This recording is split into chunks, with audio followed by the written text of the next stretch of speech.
नए साल का आगाज हो चुका है। मियां साहब को इलेक्शंस का बहुत पहले से मालूम था। जब आप हॉलीवुड देखते हैं तो हॉलीवुड की अगर 100 मिलियन की फिल्म होती है उसका 200 से 250 मिलियन का प्रमोशन बजट Exactly. पहले दिन ही आप अपनी नोटों की वो जो गड्डी है वो घर भूल आई है। जल्दी का काम जो होता है वो शैतान का होता है, वही मेरे साथ आज हुआ है।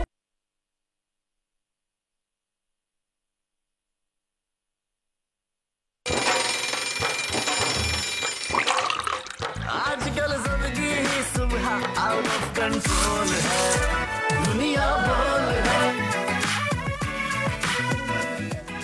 जी अस्सलाम वालेकुम नाज़रीन, प्रोग्राम में आपको खुशामदीद कहेंगे। मैं हूं आपके साथ सहरेश जुहेब और मैं हूं मुदस्सर इकबाल। नए साल का आगाज हो चुका है, यानी अब साल होगा 2024 और 2024 में बहुत सी आपकी रेजोल्यूशन होंगी, बहुत से इरादे होंगे 2023 को याद करते हुए कि क्या अच्छा था क्या गलत था, सब कुछ जो है वो आज जरूर आप याद आमतौर करेंगे। पे मुदस्सिर हम कहते हैं ना, क्या खोया क्या पाया, इस पर भी बातें होती हैं। साल के शुरू में ही हम लोग इस पर बात करते हैं कि हमें सबक सीखना है, आगे पढ़ना है, बेहतरी के लिए काम करना है। और वैसे बाय द वे इस दफा जब ये न्यू ईयर आया ना तो वीकेंड था, तो लोगों ने भरपूर तरीके से नए साल को खुशामदीद कहा दुआओं के साथ, क्योंकि इस वक्त सबसे ज्यादा जरूरत दुआओं की हमारे फलस्तीनी बहन भाइयों को है। बिल्कुल इनका 2023 बहुत भारी रहा है और अल्लाह करे कि ये मुसीबत उन पे से इनकी मुश्किल आसान हो जाए 2024 में। तो भरपूर दुआएं की हैं हमने उनके लिए। और आज मंडे ये एक चीज है कि रात को आप 12 बजते ही शदीद आतिशबाजी भी सुनने में आ रही थी, फायरिंग की आवाजें आ रही थी, धमाकों की आवाजें आ रही हैं, पटाखे चल रहे हैं। 60 मैं लोग भी रात गिरफ्तार को मैं रात को जब तकरीबन 12 बजे का टाइम था, वापस घर आ रहा था, तो मैं उसको ये सोच रहा था मिनहासिल कौम हमने ऐसा क्या अचीव किया है कि इतना जश्न मनाया जा रहा है। मिनहासिल कौम हम क्या हासिल कर पाए हैं कि हमने इतने जश्न के तौर पर पूरे का पूरा ये जो जश्न है वो मनाने की कोशिश कर रहे हैं। बेसिकली वो लोग हैं जिनको आज़ादी का मतलब भी नहीं पता और जिनके पास कोई काम नहीं है या फिर उनके सोचने समझने की सलाहियत मेरा ख्याल है कि वो उस लेवल की नहीं है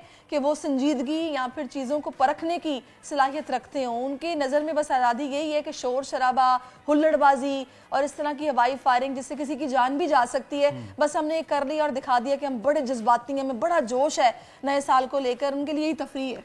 चलें, ये इस तफरीह के बाद अब पूरा साल बाकी जो 365 दिन हैं उसमें वो कुछ ना कुछ ज़रूर करें, यही आज के बड़ी अहम और बड़ी बिल्कुल हम चाहते हैं कि हमारी तरफ से पॉजिटिव वाइब्स आपकी तरफ आएँ और ये नया साल हम इस भरपूर अज़्म के साथ अपना शुरू करें कि हमने इस साल कुछ ना कुछ बेहतर करना, ना सिर्फ अपने लिए बल्कि अपने मुल्क के लिए, ताकि ये मुल्क मज़ीद तरक्की करे, फले फूले और उसका फ़ायदा अल्टीमेटली हमें भी होगा।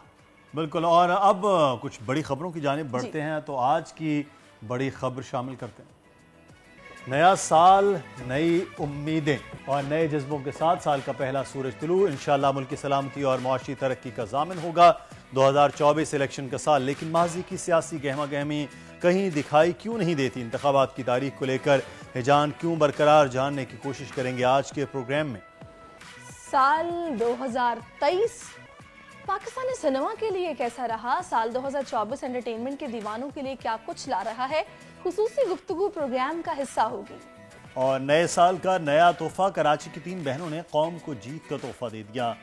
Scottish international open squash championship में 2 सोने और 1 कांसी का तमगा लेकर आने वाली महविश, सहरिश और महनूर दुनिया बोल है में मेहमान होंगी। मेहनत और लगन हो तो बस फिर तोहफे ही आते हैं। तो माशाल्लाह ये सिस्टर्स जो हैं इन्होंने तो लोहा मनवा रही हैं, मुल्क का नाम रोशन कर रही हैं और उनके फादर की बड़ी मेहनत है इसके पीछे। लाजमी इनसे बहुत सारी बातें करेंगे। अब अगर हम ट्रेंड्स की तरफ आए तो पहला जो टॉप ट्रेंड है वो अनडाउटेडली हैप्पी न्यू ईयर है। न्यू ईयर टॉप ट्रेंड बना हुआ था, सब लोगों ने एक दूसरे को नए साल की मुबारकबाद दी और अपने अपने ख्यालात का इजहार एक्स पर किया और न्यू ईयर की सोशल मीडिया पर धूम रही। बिल्कुल, नया दिन, नए किरने बखेरता साल 2024 का सूरज तुलू हो गया। नए आदाफ, नए ख्वाब, ताबीर और तरक्की की दुआओं के साथ साल नौ का आगाज़। टॉप ट्रेंड में सारफीन साल 2024 की कामयाबी की दुआएं, मुबारकबाद पेश कर रहे हैं। साल नौ की आमद पर दुनिया भर में जो है वो जश्न मनाएगा। दुबई के बुलंद तरीन इमारत बुर्ज अल खलीफा पर आतिशबाजी का शानदार मुजाहरा हुआ। कीवीज़ की देश में सबसे पहले साल नौ का आगाज़ हुआ। न्यूजीलैंड और ऑस्ट्रेलिया में ज़बरदस्त आतिशबाजी से सिडनी हार्बर जो है वो जगमगा उठा और बड़ा ये अच्छा लग रहा है मुदस्सिर, इस ख़ास मौके पर लोगों ने एक दूसरे को दुआएं भी दी हैं और एक दूसरे को नए साल की मुबारकबाद देते हुए इस आज़म का इजहार भी किया कि हमने बड़े अच्छे तरीके से ये नया साल गुजारना, और दुआएं स्पेशली ये कि भाई ये नया साल जो कि शुरू हुआ है ये हम सब के लिए खैर आफियत का साल हो, हम लोगों के वो काम जो कि रुके हुए हैं वो काम हमारे इस साल में मुकम्मल हो जाएं, जो टारगेट्स हम अचीव करना चाहते हैं अल्लाह ताला हमें अपने मकसद में कामयाब करे। तो दुआएं थी, पॉजिटिविटी थी, और अगर ये इस तरह के नाखुशगवार वाक़यात जो फायरिंग वगैरह के हैं ये ना होते तो ज़्यादा अच्छा हो जाता। बिल्कुल, और सबसे अहम बात ये है कि इस वक्त जो नया साल है ना उसके हमेशा जब आगाज़ होता है तो लोग बहुत से इरादे कर रहे होते हैं कि मैं इस साल में ये करूँगा, इस साल में ये होगा, मैं इस साल में ये करूँगी, लेकिन जब साल का इख्तिताम होता है तो फिर जश्न हो रहा होता है, लेकिन पीछे नहीं देखते कि 365 दिनों में हमारे साथ क्या हुआ। लेकिन मैं एक बात समझता हूँ कि एक साल में जब आपको मुश्किलात सहरिश पेश आती हैं तो ज़िंदगी में ये बड़ा ज़रूरी है, जब आप फुल स्पीड पे जा रहे होते हैं तो स्पीड ब्रेकर का होना बड़ा जरूरी है। बिल्कुल, बहुत जरूरी है। और पता है मुदस्सिर, इसमें आपके लिए सबक भी होता है और आपको फिर ना हार्ड टाइम्स कैसे गुजारे जाते हैं ये आपको एटलीस्ट एक्सपीरियंस होना चाहिए। तो ये स्पीड ब्रेकर्स का होना जरूरी है, बिल्कुल जरूरी है। अच्छा, अब एक चीज और जो कि ट्रेंड हम लोगों ने शेयर करना है नाजरीन के साथ, अफसोसनाक वाकया जो कि पेश आया, मौलाना साहब के काफिले के ऊपर फायरिंग हुई और उसके बाद लोगों ने अपने ख्यालात का इजहार किया और ट्रेंड इस वक्त कर रहा है मौलाना पर कुर्बान, हैशटैग मौलाना पर कुर्बान, और उनके काफिले पर फायरिंग हुई जिसमें सरबरा जेजू आए समेत मुकम्मल ये जो काफिला है वो अल्हम्दुलिल्लाह महफूज रहा और मौलाना का काफिला फायरिंग के वाक़े से कुछ पहले ही गुजरा था। ट्रेंड में सारिफीन ने मौलाना फजल रहमान से अपनी मोहब्बतों का इजहार किया, उनकी हिफाजत की दुआओं में मशगूल नजर आए हैं और उन्होंने कहा है कि मौलाना पर तो हमारी जान कुर्बान है और उनके लिए दुआएं तकरीबन 48,000 के करीब लोगों ने पोस्ट की हैं। बिल्कुल, मौलाना फजल रहमान साहब पर इससे पहले भी मुतादिद बार ये कातलाना हमले हो चुके हैं और इलेक्शन 2018 की बात की जाए तब भी एक बहुत बड़ा हमला उन पर हुआ था, उस वक्त भी इंतखाबी जलसे से जब वो निकल रहे थे और अब फिर वही सिचुएशन है। इससे पहले भी JUIFA के मुतादिद रहनुमाओं पर हमले हुए, हाफिज़ अब्दुल्ला साहब की गाड़ी पर बलूचिस्तान में वो हमला हुआ, फिर मौलाना फजल रहमान के मदरसे के तलबा का एक प्रोग्राम था तकरीब तक़सीम इनामात जिसमें बच्चे शामिल थे और बहुत खौफनाक एक धमाका हुआ जिसमें उस वक्त भी बहुत सी शहादतें हफ़ाज़ कराम उलमाए कराम की हुई थी। तो ये एक बहरहाल किसी न किसी तरह से ये ट्रेंड, जब हम ये बात कहते हैं ना कि ये मजहबी एलिमेंट है तो इसकी ये हो जाती है कि मजहबी रहनुमाओं को भी ये इस किस्म का निशाना बनाने की कोशिश हो रही है, सिविलियंस को भी होती है, स्कूल के बच्चों तक की, और फिर अफवाज पाकिस्तान और पुलिस पर भी इस तरह के हमले वो होते हैं। लेकिन बहरहाल इसकी मजम्मत भी है, लेकिन सबसे बढ़ के अहम बात है मौलाना फजल रहमान या इन जैसे जो कौमी सतह के लीडर्स हैं वो उसी तरह डटे भी और उनके हौसले की वजह से चीजों में बेहतरी है। सही कह रहे हैं और इसमें कोई शक नहीं है, जाहिर है अभी ये जो साल शुरू हुआ है ये बड़ा अहमियत का हामिल है। खदशात का इज़हार तो खैर मौलाना साहब ने पहले किया भी कि भाई इस तरह का कोई वाक़या पेश आ सकता है, लिहाजा अब इसको सीरियस नोट पर लेना भी होगा क्योंकि अब ये देख भी लिया जो हुआ है। अलबत्ता अब ये इलेक्शंस हैं, साल 2024 इलेक्शन का साल है और इलेक्शन किसी भी तौर मुलतवी नहीं होने चाहिए, अदालती अहकामात भी हैं। इलेक्शन कमीशन ऑफ पाकिस्तान अपना 50% काम मुकम्मल कर चुका है। आपको पता है कि कागजात नामजदगी की जो स्क्रूटनी का अमल है वो मुकम्मल हो चुका है, जांच पड़ताल मुकम्मल हो गई है। अब जनवरी में हतमी फहरिस्त जारी होने के साथ ही इलेक्शन मुहिम का बाकायदा आगाज होने वाला है। सारी सूरत हाल पर हम बात करेंगे। इस वक्त हमें सीनियर रैंकर पर्सन है, तज्जियाकार भी हैं, किरण नाज इस वक्त हमें ज्वाइन कर चुकी हैं। बहुत शुक्रिया किरण आपके वक्त के लिए। सबसे पहले सवाल मेरा आपसे है कि साल 2024 का माशाल्लाह से आगाज हो गया, आपको भी बहुत बहुत मुबारक हो। हम साल के पहले दिन में खड़े हैं, अब इलेक्शन शेड्यूल भी आ चुका है, आइंदा महीने इंतखाबात तय हैं, लेकिन अब भी ये सबसे बड़ा सवाल है कि क्या ये साल इलेक्शन का साल होगा, आप क्या कहती हैं? अस्सलाम वालेकुम। सबसे पहले मेरी तरफ से आपको, आपकी टीम को, आपके चैनल को बहुत बहुत नए साल की मुबारकबाद। जहां तक आपने बात की कि ये साल इलेक्शन का साल है तो मेरी नज़र में तो बिल्कुल है, बज़ाहिर तो ऐसा ही लगता है। आप सुप्रीम कोर्ट के एक्शंस देख लीजिए, वजीर दाखिला का रेजिग्नेशन देख लीजिए या अब तक इलेक्शन कमीशन का कंडक्ट देख लीजिए, तो इससे तो ऐसा ही मालूम होता है कि ये साल 2024 का जो साल है ये इलेक्शन का साल है। खुदा ना खास्ता अल्लाह ना करे अगर कोई चीज इसमें रुकावट बन सकती है तो सिर्फ और सिर्फ कोविड है। जैसे कि हमारे पड़ोस में भारत में जिस तरह से तबाही मचा रहा है, वो खुदा ना खास्ता ये एक ऐसी सिचुएशन बन सकती है कि शायद अल्लाह ना करे कि इलेक्शन इससे मुतासर हों। लेकिन क्योंकि जब पहले 2019 में जब कोविड आया था उस वक्त भी इसी तरह का मौसम था, दिसंबर में कोविड आया था, एंड देन फिर पूरा 2020 किस तरह से हमारा कोविड की नजर हो गया था। तो अगर एक वाहिद यही वाला इशू है जो कि शायद खुदा ना करे, अगेन मैं बार बार ये बात कह रही हूँ कि अल्लाह ना करे, सिर्फ और सिर्फ एक कोविड ही मसला बन सकता है। बाकी तो सुप्रीम कोर्ट की वाज़ेह हिदायत मौजूद हैं। और इसके साथ साथ अमेरिका में एक पाकिस्तानी ताजर हैं जिन्होंने कहा था कि आर्मी चीफ ने कहा था कि इलेक्शंस 1-2 दिन आगे पीछे हो सकते हैं लेकिन मार्च से पहले ही होंगे। तो जितने भी इस वक्त इकदाम हो रहे हैं उससे तो यही महसूस हो रहा है, बज़ाहिर ऐसा ही लगता है कि इलेक्शंस होने जा रहे हैं। क्योंकि आपको याद होगा अभी कुछ दिन पहले आर्मी चीफ का एक और स्टेटमेंट और बड़ा वाजे जो कोर कमांडर्स कॉन्फ्रेंस में उन्होंने अपना एक पॉइंट ऑफ व्यू रखा, जो उन्होंने एक वाजे हिदायत रखी सामने कि जो भी दरकार है, जो ताउन दरकार है वो इलेक्शन कमीशन को पेश किया जाए कि बर वक्त जो इंतखाब है वो किया जा सके। अच्छा, जहां तक आप बात कर रहे हैं ना कि इलेक्शन ईयर, तो ये सिर्फ पाकिस्तान के लिए इलेक्शन ईयर नहीं है 2024, ये आधी दुनिया के लिए, आधी दुनिया की ताकत के लिए ये इलेक्शन ईयर है। पाकिस्तान में इलेक्शंस होने जा रहे हैं, अमेरिका में इलेक्शन होने जा रहे हैं, भारत में इलेक्शंस होने जा रहे हैं, यूरोपीय यूनियन के 27 ममालिक हैं वहां पर इलेक्शंस होने जा रहे हैं। तो दुनिया का तकरीबन 60 से 70% हिस्सा जहां पर आबादी है वहां पर तमाम ममालिक में इलेक्शंस होने जा रहे हैं।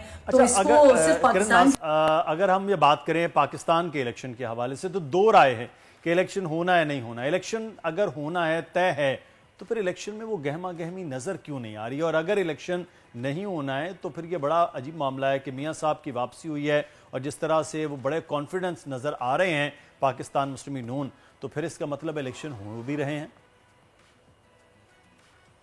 अच्छा, इस पे कोई दो राय नहीं है कि मियां साहब को इलेक्शंस का बहुत पहले से मालूम था, बल्कि सिर्फ उन्हें ही नहीं, उनकी जमात के चंद अहम रहनुमाओं को भी मालूम था कि इलेक्शंस कब होने जा रहे हैं। और आपको याद होगा राजा रियाज साहब जो कि उस वक्त ऑपोजिशन लीडर थे और आज बाकायदा तौर पर पाकिस्तान मुस्लिम लीग नून के रहनुमा हैं, उन्होंने तो इलेक्शन की तारीख से 6 महीने पहले ही बता दिया था कि इलेक्शंस फरवरी में होंगे। राना सनाउल्लाह साहब की वो प्रेस कॉन्फ्रेंस भी आपको बहुत अच्छे तरीके से याद होगी जिसमें उन्होंने ये कंफर्मेशन दी थी कि मियां साहब के मुताबिक फरवरी में क्योंकि इलेक्शंस होने हैं तो इसलिए वो अक्टूबर में पाकिस्तान तशरीफ लाएंगे। और फिर हमने ऐसा देखा भी, अक्टूबर में मियां नवाज शरीफ साहब पाकिस्तान वापस तशरीफ लाए। तो ये चेमुगोइयां थी और शायद ये चेमुगोइयां दुरुस्त भी साबित हुई कि जिस वक्त इलेक्शन कमीशन को नहीं मालूम था कि इलेक्शंस कब होने हैं, जब सदर मुमलिकत को नहीं मालूम था कि इलेक्शन की डेट कब की देनी है, उस वक्त पाकिस्तान मुस्लिम लीग नून को, उनके रहनुमाओं को बहुत अच्छे तरीके से मालूम था कि इलेक्शंस फरवरी में होने। राजा रियाज साहब भी थे जिन्होंने कहा था कि बड़ों ने ये फैसला किया है कि जो इलेक्शंस होने जा रहे हैं वो फरवरी में होने जा रहे हैं। तो और साथ साथ एक और चीज भी बड़ी इंपॉर्टेंट याद होगी, अभी कुछ दिनों पहले जब सुप्रीम कोर्ट ने इलेक्शन कमीशन से इलेक्शन शेड्यूल मांगा था, गालिबन 15 दिसंबर की ये बात है, उस दिन जब इलेक्शन शेड्यूल मांगा जा रहा था तो उस वक्त भी इसहाक डार साहब ने एक्स पर इलेक्शन शेड्यूल जारी कर दिया था, जिसके बाद उनको अपना वो पैगाम डिलीट करना पड़ गया था। जहां तक इलेक्शन की गहमा गहमी की आप बात कर रहे हैं तो जनाबे वाला इलेक्शन की गहमा गहमी हमें इसलिए उस तरह से नजर नहीं आई है क्योंकि हालात भी उस तरह के नॉर्मल नहीं है जैसे पिछले जितने इलेक्शंस हमने देखे हैं उसमें हुआ करते हैं। एक तरफ हम देख रहे हैं सारे माहौल में कि पीटीआई के अहम रहनुमा जिनके कागजात नामजदगी तक मुस्तरद कर दिए गए हैं, फिर शहबाज शरीफ के हालिया बयानात अगर आप उठाकर देखें तो लाडले का तस्करा तसलसल से कर रहे हैं वो, तो ये अचानक शहबाज शरीफ साहब के लहजे में लाडले को लेकर एक इनसिक्योरिटी क्यों आ गई है? क्या वाकई कोई गेम तब्दील होता दिखाई दे रहा है? क्या समझती हैं आप? नहीं, गेम अब तब्दील नहीं होता। जैसे कि मैंने कहा था कि 9 मई के बाद गेम पलट चुका है और इमरान खान साहब ने जिस कुल्हाड़े पर बाकायदा तौर पर अपना पैर मार लिया है ना, तो उसका जख्म इतनी आसानी से और इतना जल्दी भरना मुमकिन नजर नहीं आता। जहां तक पाकिस्तान मुस्लिम लीग नून के तहफ़्फ़ुज़ात हैं तो वो तहफ़्फ़ुज़ात उनके अदलिया से हैं। एक तरफ इंतजामिया की अगर हमें सख्ती नजर आती है पाकिस्तान तहरीक इंसाफ के लिए, तो दूसरी तरफ सुप्रीम कोर्ट से, हाई कोर्ट से रिलीफ मिलता हुआ तो नजर आ रहा है ना। ये रिलीफ पाकिस्तान मुस्लिम लीग नून के लिए ऑब्वियसली बाइस तशवीश है। और फिर साथ साथ आपको ये भी याद होगा जो लाडला प्लस की आप बात कर रहे हैं तो मियाँ साहब को इस बात पर बड़ी तशवीश थी। उन्होंने बाकायदा तौर पर अपनी जमात के लोगों से इस बारे में राय ली थी, उनसे मुशावरत की थी कि किस तरह से इस तासुर को, इस लाडला प्लस के तासुर को ख़त्म किया जाए, ज़ाइल किया जाए। तो अगर अदालती रिलीफ के मामला को उजागर किया जाता है तो मुस्लिम लीग नून समझती है ऐसा कि शायद वो जो लाडला प्लस का तासुर है वो अपने ऊपर से, इस टैग को वो अपने ऊपर से खत्म कर सकें, इस तासुर को अपने ऊपर से खत्म ना भी करें तो कम से कम इस तासुर को जायल करने की वो इस चीज से कोशिश करें कि अच्छा वो बार-बार ये इस वक्त ना एक कंट्रोवर्सी भी है, मैं उसकी बात करना चाहूंगी। वजारत उज़्मा के उम्मीदवार को लेकर ये कंट्रोवर्सी चल रही है। लीगी क़यादत मुसलसल मियाँ साहब को चौथी बार वज़ीर आज़म बनता दिखा रही है, लेकिन इरफान सिद्दीकी साहब के मुताबिक मियाँ साहब वज़ारत उज़्मा के उम्मीदवार नहीं हैं। तो ये माजरा क्या है? कुछ खबरें आपके पास हैं क्योंकि आप शहर इक़्तिदार में हैं। अच्छा, ये बात सिर्फ इरफान सिद्दीकी साहब नहीं कर रहे हैं, बल्कि पाकिस्तान मुस्लिम लीग नून के कई और अहम रहनुमा भी ये बात कर चुके हैं कि अगर कौमी हुकूमत की जो बातें हो रही हैं, जो बाज़गश्त सुनाई दे रही है, अगर मामला उस तरफ जाता है तो फिर मियाँ नवाज शरीफ साहब वज़ारत उज़्मा का मनसब नहीं संभालेंगे, क्योंकि जिस तरह से मईशत का बेड़ा गर्क है, जिस तरह के हालात हैं, तो उसमें तो फिर अगर कौमी हुकूमत, इत्तेहादी हुकूमत आती है तो मियाँ नवाज शरीफ साहब की जो सारी तवज्जो है या सारी एनर्जी है वो तो इत्तेहादियों को मनाने में, उनके मुतालबात पूरे करने में सर्फ हो जानी है। जिस तरह से पिछले वजीर आजम कहते रहे कि इत्तेहादियों से किस तरह वो ब्लैकमेल होते रहे, तो शायद मियाँ साहब इस चीज़ से बचना चाहते हैं। इसलिए मुस्लिम लीग नून की तरफ से अब ये बार बार तासुर देने की कोशिश की जा रही है, ये बताने की कोशिश की जा रही है कि अगर कौमी हुकूमत बनती है, और वो कौमी हुकूमत जिसका पाकिस्तान पीपल्स पार्टी अब बड़ा खुलकर इजहार कर रही है, बल्कि ये यकीन दिला रही है कि ये सारे मामला तय हो चुके हैं, पीपल्स पार्टी खुलकर इस बात कर रही है। अच्छा, पंजाब में भी मरियम नवाज को वजारत आला देने की बातें सामने आ रही हैं। अगर ऐसा होता है कि हमजा शहबाज को रहने दिया जाता है और मरियम नवाज को ये जिम्मेदारी दी जाती है, तो फिर शहबाज शरीफ क्या करेंगे? क्योंकि पिछले सालों में पंजाब के तमाम लीगी नेटवर्क को तो हमजा शहबाज संभालते रहे हैं, फिर अचानक सेटअप मरियम नवाज के हवाले कर देना, प्रैक्टिकल अप्रोच दिखाई देती है आपको? ये पाकिस्तान में क्या नहीं हो सकता?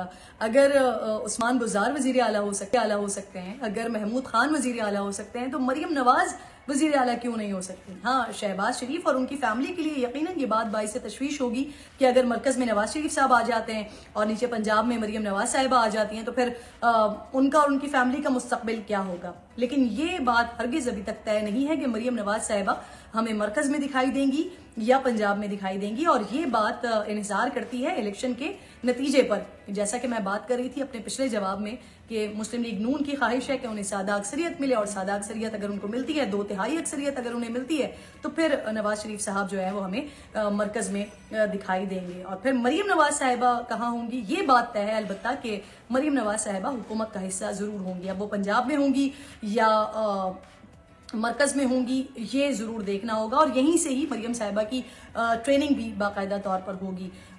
दो वो सियासत तो काफी अरसे से कर रही हैं, लेकिन हुकूमत का हिस्सा वो पहली बार बनने जा रही हैं, सिवाय इसके कि जब नवाज शरीफ साहब वजीर आजम थे तो उस वक्त का एक सेल चला रही थी जो कि अनऑफिशियली मरियम नवाज साहिबा चला रही थी। चले, तो ये बात तो अब इलेक्शन के नताइज बताएंगे कि सूरत हाल क्या बनती है और किसको क्या मौका मिलता है। बहुत शुक्रिया किरण, आप हमारे साथ मौजूद रही और आपने अपना पॉइंट ऑफ व्यू हमें दिया। अभी ये तो सियासी मंजरनामा था जो हमने आपके सामने रखा है। मौसम की क्या सूरत हाल है ये जानने के लिए हम चलेंगे मुदस्सिर के पास। बहुत शुक्रिया, आप बता रही थी सियासी मौसम, और अब हम कुछ बात कर लेते हैं मुल्क में सर्दी के मौसम को लेकर। तो आज मुल्क के बेशतर इलाकों में मौसम सर्द और खुश्क, जबकि शिमाली इलाकों और शिमाली बलूचिस्तान में शदीद सर्द रहेगा। पंजाब के बेशतर मैदानी इलाकों की बात करें तो शदीद धुंध और स्मॉग छाई रहेगी, जबकि खैबर पख्तूनख्वा के मैदानी इलाकों और बालाई सिंध में सुबह और रात के औकात में धुंध और स्मॉग छाए रहने का इम्कान है।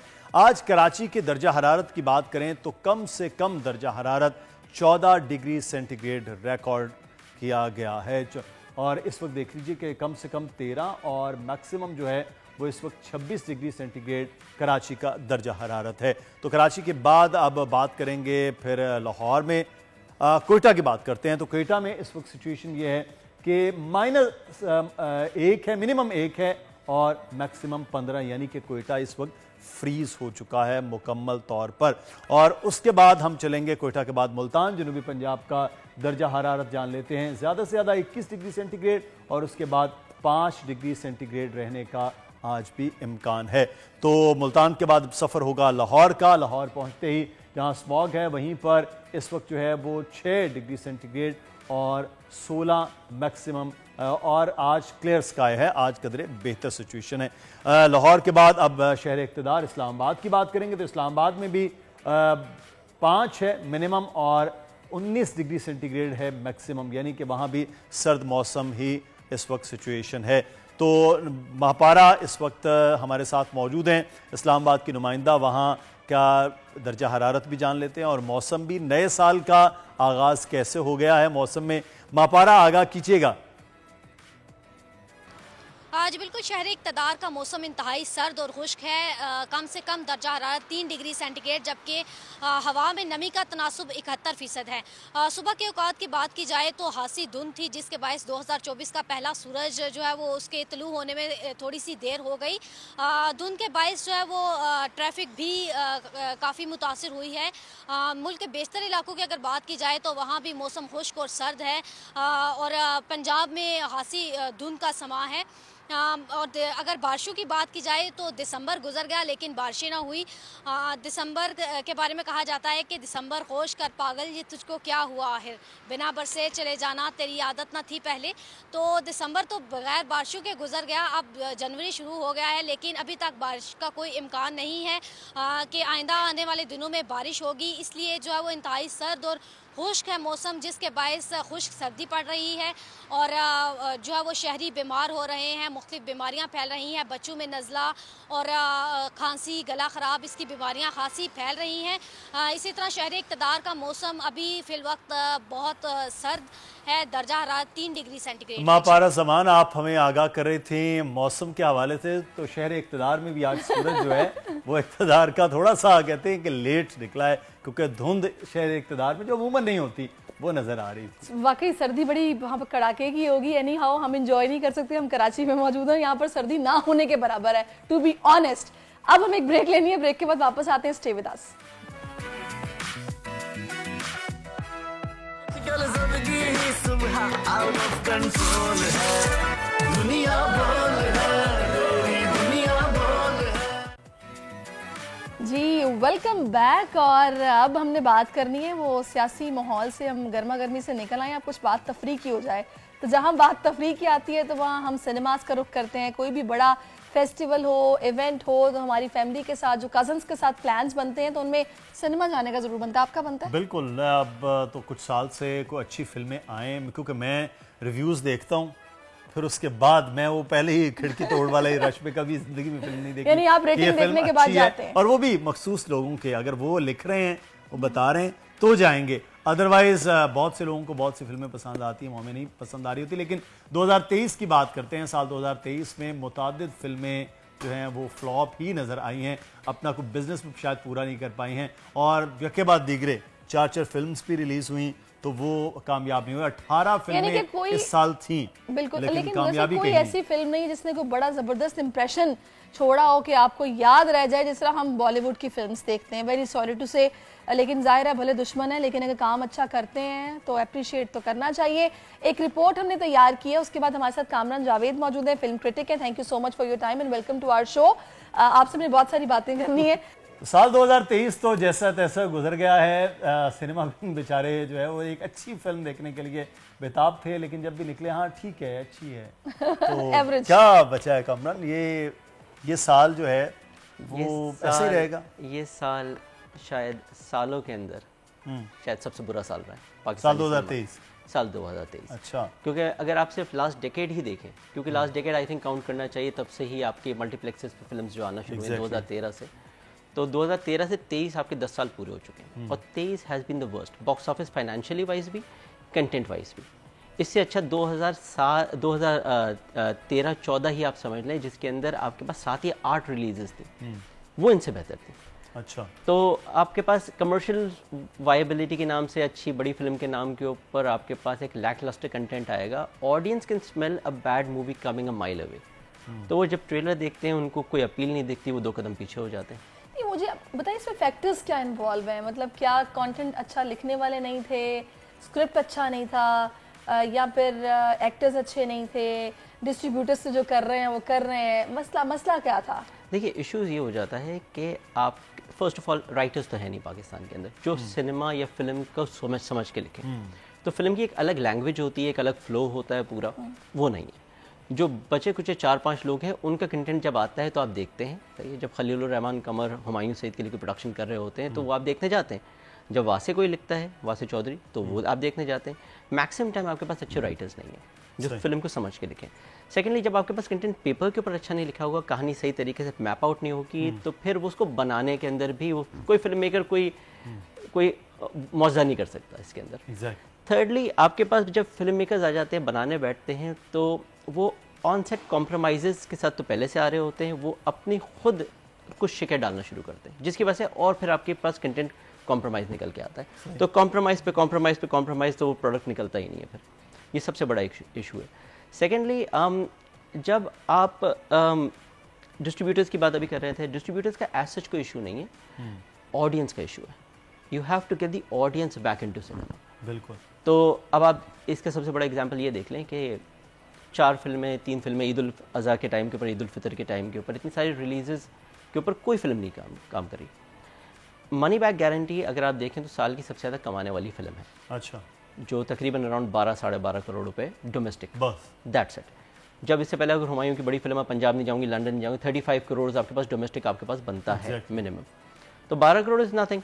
अ film needs to make 3 times this money at the box office to break even. तो इसका मतलब अगर फिल्म का बजट 20 करोड़ हो गया, 60 करोड़ रुपए कमाने, तो 12 करोड़ तो कुछ भी नहीं है। अच्छा, इसके सामने अगर आप जाएं, और मैं कल ही गया था चिकड़ देखने, तो चिकड़ के आई थिंक 3 या 4 दिन उन्होंने फिल्म के रिलीज़ हुए हुए, हार्डली 10-12% का ऑक्यूपेंसी थी रात के 10 बजे के शो पे। 31 जनवरी चल रही है, आपके पास न्यू ईयर नाइट है, लोग निकलते हैं। प्रमोशंस का भी है, हमने सारा फोकस मुझे लगता है बस सोशल मीडिया की हद तक प्रमोशंस है। जैसे हमने बजट नहीं बनाते, हम बजट नहीं बनाते इसके असल में सब, क्योंकि मेरा तो इंटरेक्शन इनके साथ, फिल्म मेकर के साथ रहता है। I think it should be mandatory कि आप 1 करोड़, देखिए जब आप हॉलीवुड देखते हैं तो हॉलीवुड की अगर 100 मिलियन की फिल्म होती है, उसका 200 से 250 मिलियन का प्रमोशन बजट होता है। हम 10 करोड़ की फिल्म बनाते हैं और 1 करोड़ से 1 करोड़ भी नहीं निकालते। कल भी ये 27-28 को ये फिल्म रिलीज हुई है, और उससे 3-4 दिन पहले मुझे सोशल मीडिया पे ये नजर आना शुरू हुई कि चिक्कड़ को मूवी। अदरवाइज कहीं आपको मूवीज तो आपको पता है जिस तरह 2-3 महीने मिनिमम होने चाहिए। Exactly. आपको पता तो चले क्या 90 डेज पहले इस तरह प्रमोशन बड़े शोज में वो एक्टर्स शिरकत करते हैं, अपनी मूवीज को प्रमोट करते हैं, बड़े बड़े मॉल्स में जाते हैं, बताते हैं लोगों को कि मूवी आ रही है, नहीं आओ। अच्छा, वैसे अभी आपने लिखने वालों की बात की है, सरमत खोसट भी बड़े अच्छे एक्टर भी है और आई थिंक सो लिखते भी बहुत अच्छा है। कमली ने भी कोई, देखिए कमली का box office, Kamli I believe 2 फिल्में आपके पास पाकिस्तानी सिनेमा के ऊपर ना एक बेंचमार्क है जो हर बंदा हाथ नहीं लगा सकता। कमली is one of that exception. एक मौला जट, एक कमली है। अच्छा, कमली का अगर आप बॉक्स ऑफिस देखें तो बहुत अच्छा है, 3-3.5 करोड़, 3.5 करोड़ के करीब का है, बहुत अगर हो गया 4 करोड़ का होगा। Given the genre of the movie, drama थी, ज़रा साइकोलॉजिकल थ्रिलर थी, सही है, बहुत सारे डार्क थी, ये फिल्म का बॉक्स ऑफिस थ्रेशोल्ड भी इतना नहीं था। आपकी हर जॉनर की फिल्म होती है ना, वो अपने साथ अपना एक थ्रेशोल्ड बॉक्स ऑफिस का लेके आती है। हॉरर लेके आएंगे वो 3 से 4 करोड़ रुपए, 5 करोड़ रुपए करेगी। एक्शन लेके आएंगे, जैसे टी फाइन ट्रबल